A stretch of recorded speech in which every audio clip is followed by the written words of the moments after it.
Hey there, everybody. Before we start the show, we want to talk about a sponsor partnership that we just hooked up with. It is Rogue Energy. Go to therogueenergy.com and get your supplements there.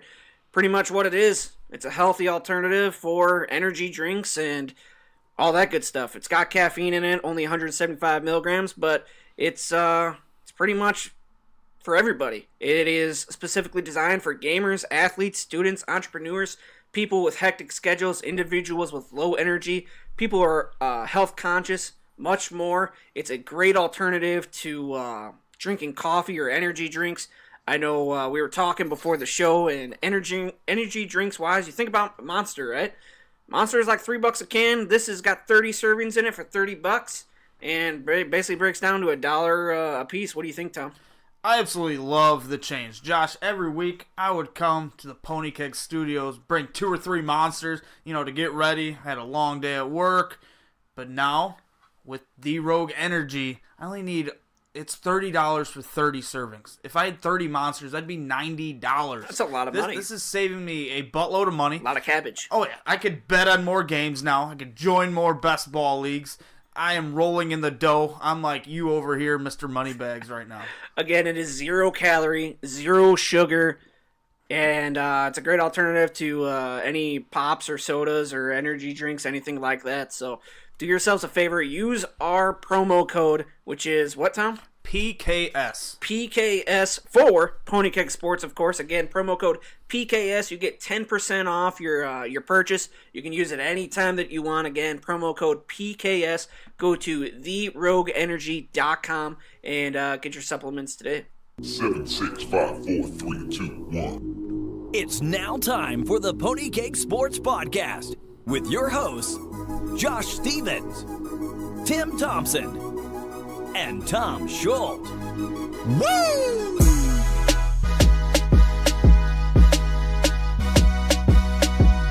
Hey there, everybody. We are back with another episode, and as always, I'm joined here with Tim and Tom. Guys, how is it going? Tim, where you at? Tim, you here? Tim.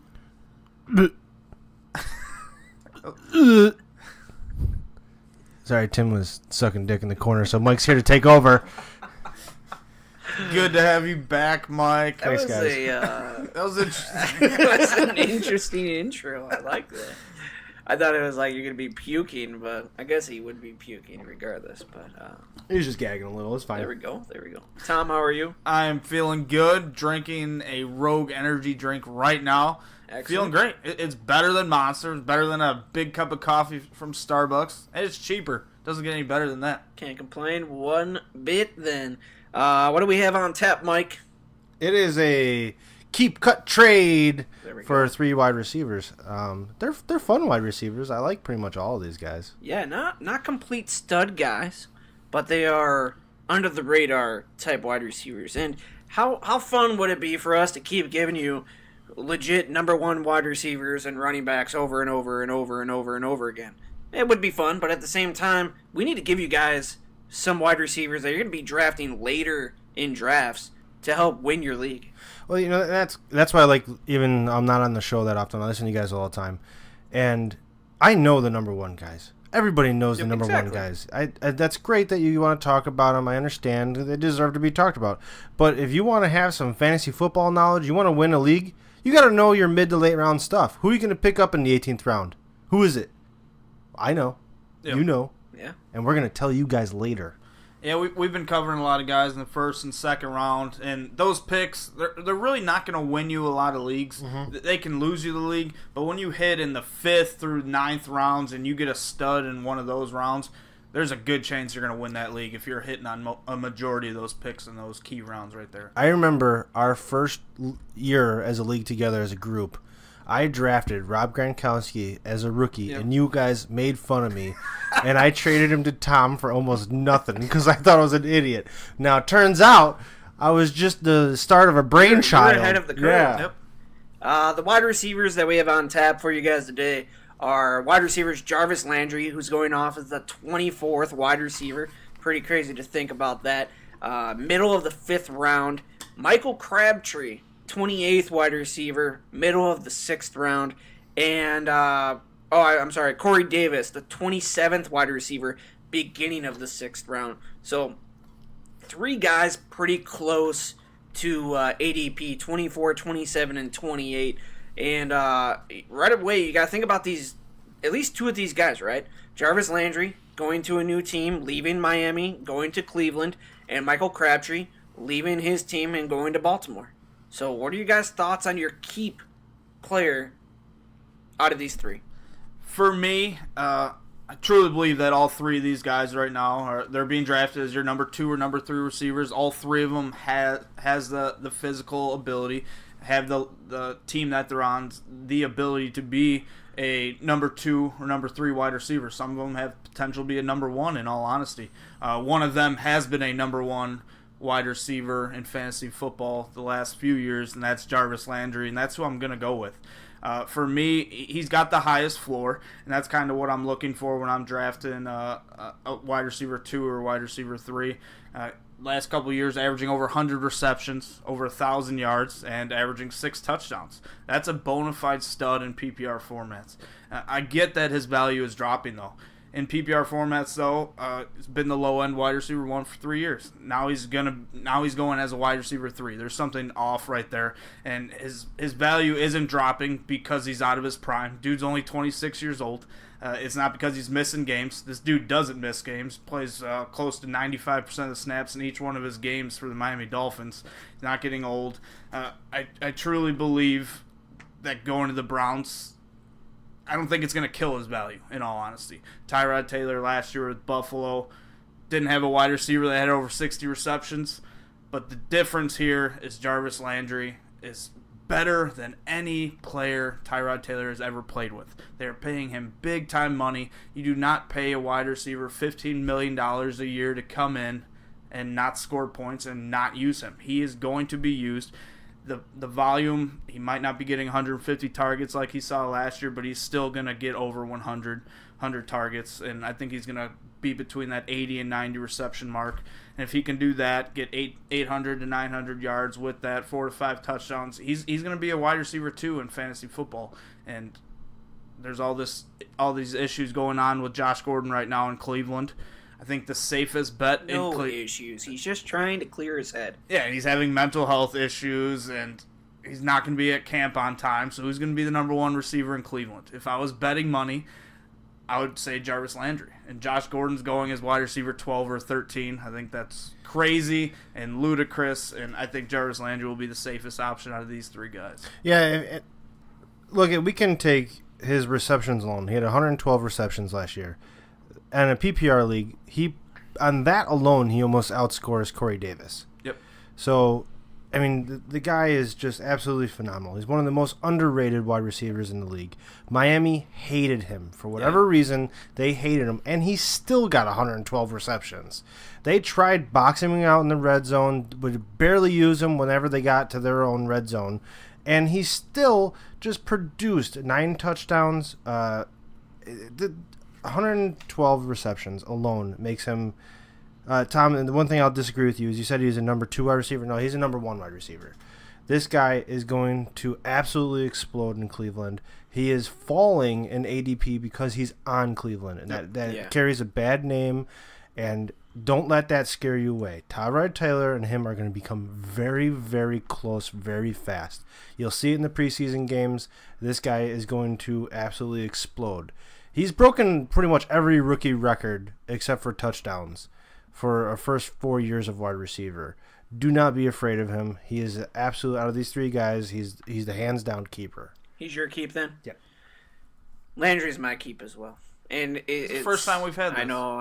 I didn't want to have Landry as my keep. I wanted to go with someone else, but I mean theoretically, you look at the ADP where he's going. 24th wide receiver. Last year he finished as a top 5 or top 6 guy. That right there, it speaks volumes. You're going to get him as the 24th best wide receiver. You're going to draft him as your 2nd or 3rd wide receiver when he should theoretically be your number 1. Cleveland is not the sexy destination, but you have a new quarterback that can throw the ball. You have a quarterback that they drafted, so if Tyrod Taylor doesn't work out, you have a rookie quarterback there, the best rookie quarterback drafted this year in Baker Mayfield that could throw the ball around.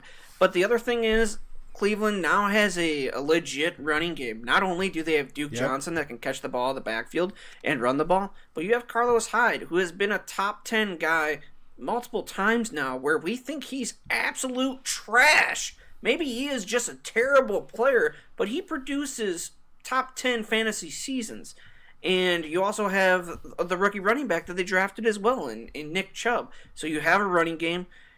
The offensive line is not the greatest right now, but they got to add more pieces there. But Jarvis Landry is a legit number one guy, and you're getting him as the 24th wide receiver coming off the board. Just makes too much sense. And when you, like you just said, Tom, you compare him and Josh Gordon going off as the 13th wide receiver in the third round is absolutely crazy. It should be flip-flopped in my opinion. But I will lead that right into my my trade, and it's tough right now because I love Michael Crabtree, and Corey Davis right now, though, in my opinion, has that name value, name recognition. He's on an offense that doesn't have a ton of wide receivers. My trade would be Corey Davis. Pretty much that. He had a decent season last year. He was hurt quite a bit, so he only did play in 11 games. He did not have any touchdowns. He had 375 yards receiving, only 34 receptions. Took him a while to get going, and you got to look at it. They had Rashard Matthews. They had some other receiving options to throw the ball around. They were running the ball a lot as well with DeMarco Murray and Derrick Henry. And I think kind of like what you said before the show, Corey Davis came into his own in the playoffs. Had 2 touchdown receptions, quite a bit of yards. And he looks like he's the legit guy that we thought he was when we did our draft prep for last season's draft. I think right now if he has a big preseason, big camp, that name value is going to go through the roof. And I think that it's going to be Corey Davis for my trade. Yeah, my trade is going to be Michael Crabtree. Ooh. And I will get into Corey Davis when we talk about the cut. But as far as Crabtree goes, there was a video put on Twitter at the Baltimore Ravens camp the other day where Michael Crabtree had a back of the shoulder red zone touchdown catch, and he went to spike the ball, hammer it down, and just gently put it on the ground. Stick him. Stick him. The guy's got the name recognition. He's on a team that needs a wide receiver. Michael Crabtree probably right now is their number one option. I know they have Willie Snead and Berriman and John Brown. We don't care about those guys. They have pretty much no tight end that you've ever heard of. Max Williams, but he doesn't. I mean, he turned out to be kind of a bust. Drafted 2 rookies. Yeah, they drafted 2 rookies this year as well. Hurst and Mark Andrews. So where Tim thought Mark Andrews was the number 1 tight end, which is a lie. Anyways, Crabtree is a guy that absolutely steals a show. He gets touchdowns. He's had almost 8+ in almost every season that he's played a full season. He's had almost 1,000 yards in almost every season he's ever played. This is a new start for him. He's got the attitude. He can definitely catch the ball if you've ever watched him play for Oakland. And overall, when you're trading a guy, you need somebody that has some stats to back him up, that you don't have to worry about a sophomore slump, and will have some name recognition, especially when the 2 players are so close to value. I was really having a tough time between Davis and Crabtree here. It's a tough toss-up, and I'll get into Crabtree on my cut, even though I would never cut Crabtree. Yeah. But I think some of the reasons why, when I give my cut reason, I think you'll kind of understand in a sense as well.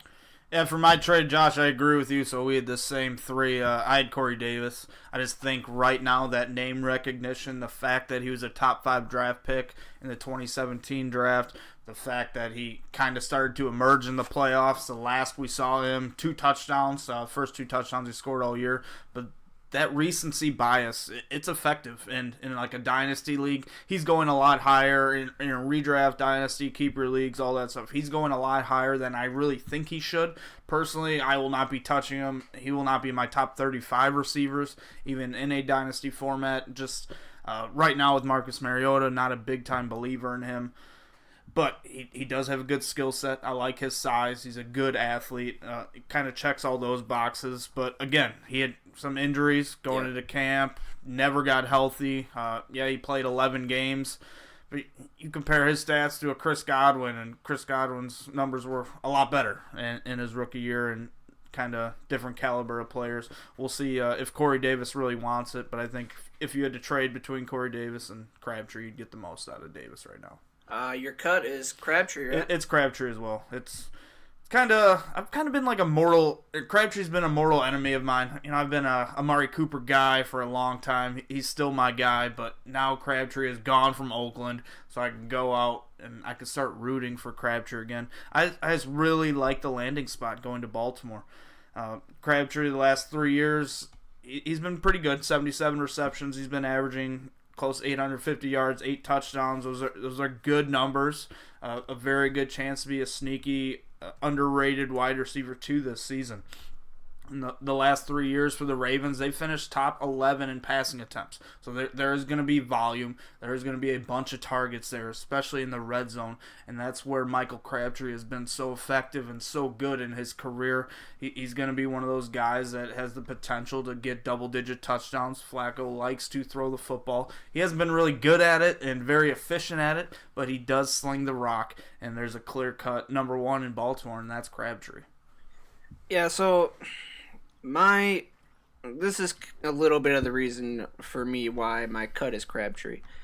And if you look at his numbers, the last 3 seasons, right, for Oakland, they were fantastic. He had over 100 targets each of those 3 years, with 58 receptions last year, 89, 85, 600 yards, 1,000, and almost 1,000. But his touchdowns, 9, 8, and 8, right? But if you look at those years where he was the complete number 1 option on his team, he only had 1 year in 2012 where he had Mario Manningham and I think Ted Ginn Jr., where he had a season like those seasons. Mm-hmm. All the other seasons, when he was the number 1 guy, he only had 700 yards receiving, 800 yards receiving, only 4 touchdowns, only 2 touchdowns, only 1 touchdown, only 4 touchdowns. The thing that scares me about Crabtree is when he becomes the number 1. I think he is the prototypical, ideal number 2 wide receiver on a team. And him going to Baltimore worries me because he is the legit number 1 receiving option. And for me, I would rather, shockingly, have him as my number 2 receiving option on a team. And he would still be probably a wide receiver number 2. He's going to this team as a wide receiver 1. I'm looking at him as a low-end 2, maybe a wide receiver 3, being the number 1 option on the team. That may be backwards in thinking, but honestly, the numbers and the stats back it up. Hold on, guys, real quick. I gotta do something real fast for you. Or just hold on. It's all part of the show. Don't worry. I hope they don't answer. Or I hope it's Michael Crabtree. Hey, do you know who Corey? Steve Lee, do you know who Corey Davis is? Thank you. I rest my case. You could have probably said Michael Crabtree, and he would have said that too. I rest my case. Nobody knows who he is. That guy that he called is actually a fan of cricket and not American football. So, I mean those are the reasons for me that I look at, and I just think he is. I would rather have him as that true number 2 on his team. I mean, those numbers, you look at it, 8, and 9 touchdowns each of those seasons. Those were his best seasons besides 2012. The best seasons that he had. Yeah, no, you guys, seriously, with all jokes aside, you make valid points. For me, I just don't see the value there for a guy that has, on his stat sheet, 0 touchdowns. It's hard to get. They're so close. But you got to remember with Corey Davis, though, he is a number 1, or not a number 1 pick, I'm sorry, first round pick as a wide receiver. And that does have value. And they were waiting for him and waiting for him and waiting for him. He was injured a lot of the season, and then he finally came into his own in the playoff game. And I think that's where a lot of people now, where you look at it, it was a two-back system with DeMarco Murray and Derrick Henry. DeMarco Murray is no longer on that team, no longer playing on any team. Derrick Henry showing Dion Lewis. Those are two different running backs. That's not thunder and thunder. That's thunder and lightning, and they're going to be able to throw the ball around a little bit more. Yeah. Counter your point to your point, Michael Crabtree was also a first-round pick. Yep. He was the 10th overall drafted in the 2009 draft. 10 years ago. And he's old, but he's got. And my point here is just who's got the sex appeal, right? You could absolutely make the argument for Davis. He's going to play the whole season. He's got a year under his belt. Second year wide receiver like himself is usually prone to blow up. You look at Mike Evans, Amari Cooper. Those guys had great second years. Even Packers number one, Adams. Yep. He's going to grow, and he's going to be great. My worry when you're trying to trade him and you have to cut the other person is you're not going to get as great a value because people are going to be a little scared. Maybe you get a fanboy or something like that will take him, and it will work out great. I think overall, though, your better value for who you're going to get is going to be Crabtree. And you just take that tweet. You show people him trying to slam the ball down, send him down gently, making a fool of a DB. And that's it. Fair enough. It's a great argument, though. I can't really, complain too much about what you're saying because you guys, I mean, Corey Davis, who? What? Who else do they have at wide receiver for Tennessee? They got Rashard Matthews. Sharp. Tywan Taylor. About it. Sharpay. Yeah, it's not much. I don't know. We'll see what happens. Deion Lewis might take some stuff away. Corey Davis should be the bona fide leader in that receiving room. Yeah. It could be Rashard Matthews. Leader. It could be Matthews. I've seen some people that get paid a lot of money to cover fantasy football who make a lot of money playing fantasy football that have Rashard Matthews as a top 20 receiver this year. That's crazy. Quite interesting. It's a different take. Yeah, I could see one of these guys being a top or a wide receiver too. We've seen it done before. We've seen Matthews be quite productive, who's been quite productive inside the red zone as well, which makes a difference. And that's why Michael Crabtree has been so effective the last 3 years, is his dominance in the red zone. Yeah, his ability in week 2 of this last season, 3 touchdowns in one game. You have that, you put him on the trading block. Where is Rashard Matthews going off as? I'm probably assuming in the 50s. A couple of rounds after, right? Let's see. Ooh, yeah. Let me scroll through. It's late. He's going round 12. Yeah, 53rd wide receiver. That's crazy. It's good going value after wide receivers great like, that's great Calvin value. Ridley, DJ Moore, and Nelson Aguilar. Yep. That's great value if you're going to take a late flyer on somebody. Anything else, guys? That's all I got. Mike? That's it. All right, guys. That's all we have for you this time. Hope you guys enjoyed this episode of the Keep Cut Trade. Hey, what did Tim say when he went to the Cinderella ball? What? I don't know. Hope you guys enjoyed. You guys can always follow us on Twitter at PonyKegSports, at Pony_Keg_Tom, at Fight Talk Tim, and at Michael R. Agent. You guys can always email us, ponykegsports@gmail.com. Go to our website, ponykegsports.com. And also, go check out therogueenergy.com. Buy your supplements from there. Again, replacement for coffee, energy drinks, pre-workout, all that good stuff. 30 servings for $30. You also get 10% off if you use our code, which is PKS. Again, PKS for Pony Keg Sports. And that's all we have for you. We'll see you next time.